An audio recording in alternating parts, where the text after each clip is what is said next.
रजत की गलती से श्रुतिका और चाहत फंसे हैं और अब इन दोनों का घर से बेघर होना तय है। लेकिन सवाल आता है कि क्या वाकई में रजत की गलती थी? आपने नॉमिनेशन का टास्क देखा होगा। इस टास्क के अंदर कई सारी चीजें होनी थी। मैंने आपको कल बताया था कि यह टास्क इतना खतरनाक था कि इसमें से 3 लोग नॉमिनेट होंगे और 2 लोग बेघर होंगे। अब जब नॉमिनेशन में इविक्शन की बारी आए और फिनाले के बेइंतहा करीब है, महज 10-12 दिन अगर बचे हो, तो फिर अब जो एक एक कदम है आपका, वो बड़ी फूक फूक के आपको रखना होता है। वो कहते हैं ना कि अब तक आप संभल कर खेले होंगे, शायद एक आध गलती माफ भी कर दी गई होगी, लेकिन अब गलती की कोई गुंजाइश इसमें नहीं बची है। लेकिन बावजूद इसके रजत दलाल ने एक ऐसा कारनामा करके दिखा दिया जिसका खामियाजा किसे श्रुतिका और साथ में चाहत पांडे को भुगतना पड़ेगा। चलिए आपको बताता हूं। भाई, बिग बॉस ने क्लियर कहा कि एक टाइम बूथ बना हुआ है। आप पीछे 2 कंटेस्टेंट बैठेंगे, एक आगे बैठेगा। बाहर वाले लोग हैं वो उनसे सवाल करेंगे और उनकी मर्जी हो, चाहे किसी से भी सवाल पूछ सकते हैं और जो भी बैठा होगा उसको जवाब देना लाजमी है, यानी कि जरूरी है।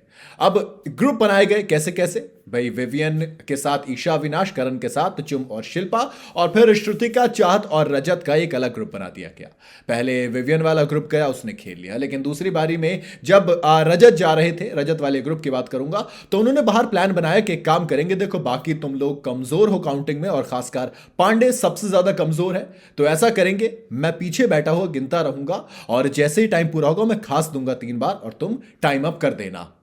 बिग बॉस ने क्या कहा था? नियम यह था कि पीछे वाले बैठे हुए लोग नहीं गिन सकते, नहीं गिन सकते जी, ठीक है। उसके बाद कहा गया कि रजत ने बोला ठीक है, तुम बस खांसने वाली बात पे ध्यान रखना। बिग बॉस ने कहा अरे रुको भाई, दोबारा जरा से सुन लो नियम, कि पीछे बैठे हुए लोग टाइम काउंट नहीं कर सकते। और बहुत आराम से और इत्मीनान से बोला, लेकिन फिर भी रजत दलाल ने टाइम काउंट करना नहीं छोड़ा और जब टाइम पूरा हुआ तो उन्होंने खासा, ऐसा खासा कि चाहत पांडे ने जैसे ही टाइम अप उठाया तो बिग बॉस ने पकड़ लिया।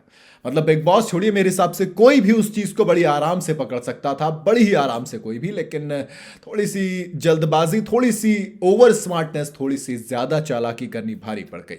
भारी पड़ गई तो क्या हुआ? बिग बॉस ने कहा कि क्लियर मना किया, और इतना बड़ा ब्लेंडर था कि दोस्त मना भी नहीं कर पाए, सिर्फ इतना कहा बिग बॉस माफी चाहेंगे। अब मैं इसमें पूछ रहा हूं कि एक बात बताइए, चलिए चाहत पांडे ने रजत की बात मानी और चाहत श्रुतिका से कह रहे हो गया तो हम तीनों थे। अरे तीनों थे तो मुझे एक बात बताइए, श्रुतिका ने क्लियर कहा कि मैं मना कर रही थी मत करो, लेकिन देखिए तुम लोगों के चक्कर में मैं भी फंस गई और अब श्रुतिका का बेघर होना लाजमी है अगर सिंगल इविक्शन होता है।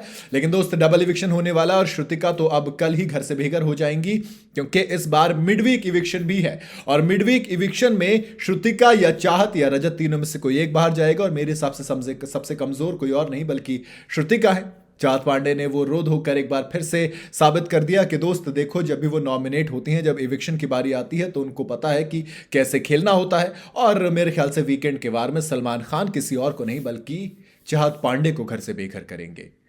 तो इसलिए दोस्त मैंने कहा कि रजत की गलती की वजह से श्रुतिका और चाहत फंस गए।